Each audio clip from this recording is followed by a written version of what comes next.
Hello, नमस्कार दोस्तों। स्वागत है आप सभी का अपने ही चैनल जीके लेजी लर्नर में। दोस्तों, आज हम आपके लिए इकोनॉमिक्स के क्वेश्चन लेके आए हैं। बहुत ही इम्पोर्टेंट है और हर प्रतियोगी परीक्षाओं में ये क्वेश्चन पूछे जाते हैं।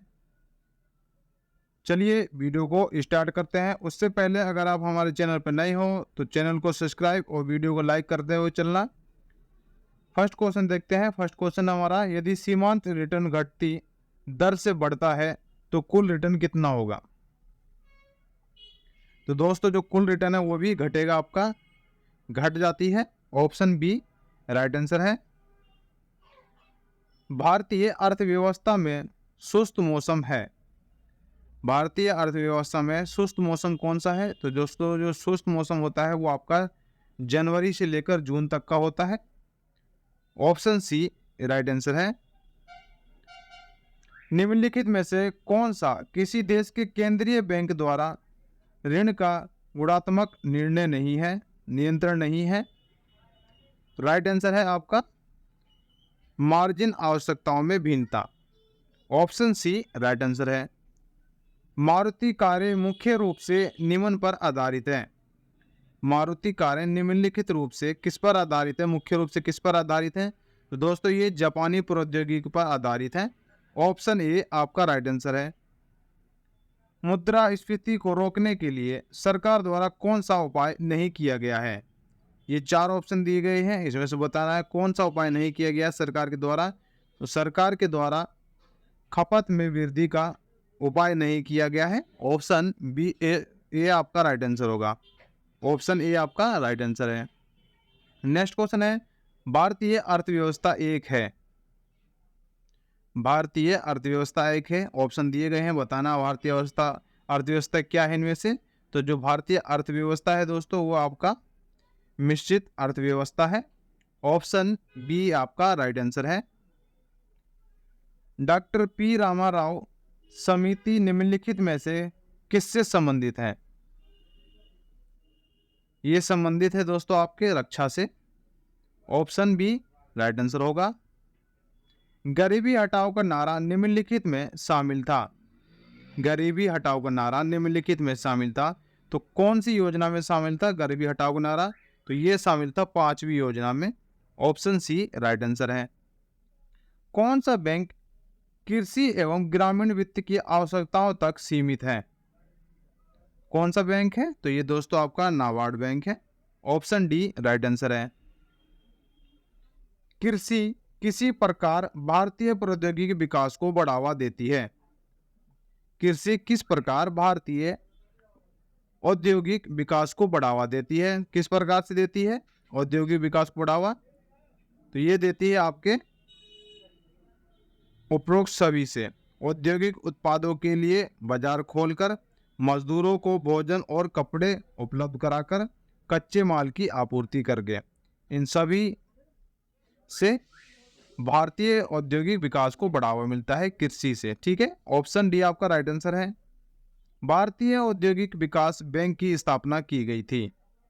भारतीय औद्योगिक विकास बैंक की स्थापना की गई थी। मोस्ट इंपॉर्टेंट क्वेश्चन है दोस्तों, इसको डबल मार्क कर लेना। तो कब की गई थी? ये की गई थी आपके जुलाई 1964 में। ऑप्शन सी राइट आंसर है। नेक्स्ट क्वेश्चन है, भारतीय रिजर्व बैंक का राष्ट्रीयकरण कब हुआ? भारतीय रिजर्व बैंक का राष्ट्रीयकरण कब हुआ? राष्ट्रीयकरण हुआ दोस्तों आपका 1949 में भारतीय रिजर्व बैंक का। ऑप्शन ए राइट आंसर है। राष्ट्रीय दृष्टिकोण से निम्नलिखित में से कौन सा सूक्ष्म दृष्टिकोण को इंगित करता है? राइट आंसर होगा आपका टिस्को की बिक्री का अध्ययन। ऑप्शन बी राइट आंसर है। 1 रुपए के नोट पर हस्ताक्षर होते हैं। इंपॉर्टेंट क्वेश्चन है, आपको बताना है 1 रुपए के नोट पर जो हस्ताक्षर होते हैं किसके होते हैं? 1 रुपए के नोट पर दोस्तों सचिव वित्त मंत्रालय के हस्ताक्षर होते हैं। ऑप्शन सी राइट आंसर है। नाबार्ड का अर्थ है।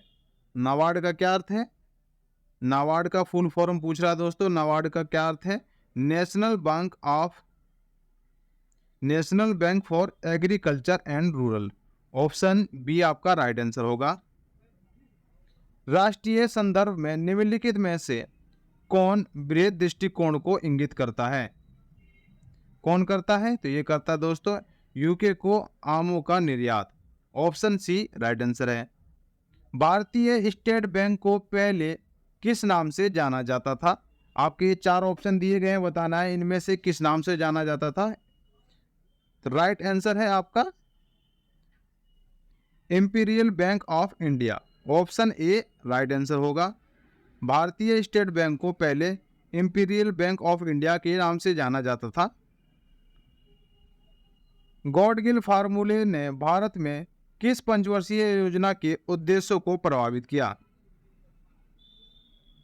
इसका राइट आंसर होगा दोस्तों आपका चौथी पंचवर्षीय योजना। ऑप्शन बी राइट आंसर है। आरबीआई की स्थापना कब हुई थी? आरबीआई की स्थापना कब हुई थी? तो आरबीआई की स्थापना दोस्तों 1935 में हुई थी। ऑप्शन बी आपका राइट आंसर है। मोस्ट इंपोर्टेंट क्वेश्चन है दोस्तों, इसको डबल मार्क करना। सर्वाधिक कर राजस्व वाले भारतीय राज्य का नाम बताइए। सर्वाधिक कर राजस्व वाले भारतीय राज्य का नाम बताइए। तो इसका राइट आंसर है दोस्तों आपका Maharashtra. Option D right answer है। निम्नलिखित में से कौन सा सार्वजनिक क्षेत्र का बैंक ब्रिक्स देशों के न्यू डेवलपमेंट बैंक से ऋण प्राप्त करतेगा? किससे करता है? तो ये है इसका राइट आंसर आपका Canara bank. Option A right answer है। निम्नलिखित में से किस देश ने हाल ही में 2015 में दुनिया के सबसे बड़े चावल निर्यात के रूप में थाईलैंड को पीछे छोड़ दिया है? किस देश ने छोड़ा है? तो राइट आंसर है दोस्तों आपका भारत ने छोड़ा है पीछे। ऑप्शन ए राइट आंसर है। भारत सरकार ने हाल ही में शुरू की गई प्रधानमंत्री कृषि सिंचाई योजना के साथ एकीकृत करने का निर्णय लिया है। राइट आंसर होगा इसका दोस्तों आपका महात्मा गांधी राष्ट्रीय ग्रामीण योजना गारंटी अधिनियम। इस अधिनियम के तहत प्रधानमंत्री कृषि सिंचाई योजना के साथ एकीकृत करने का निर्णय लिया है।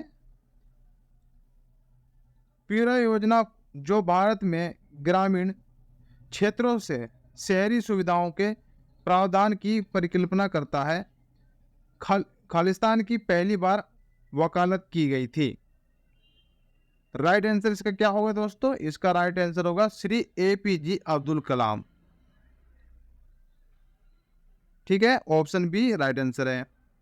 राष्ट्रीय आय की गणना निम्नलिखित में से किसी एक तरीके को छोड़कर सभी तरीकों से की जा सकती है।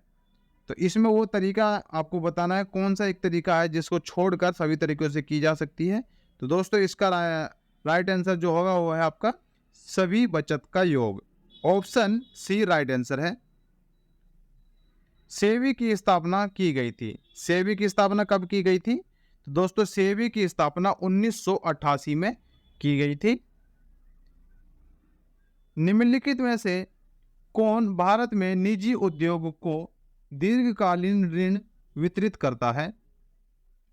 इसका राइट आंसर है दोस्तों आपका भूमि विकास बैंक। भूमि विकास बैंक है जो भारत में निजी उद्योग को दीर्घकालीन ऋण वितरित करता है।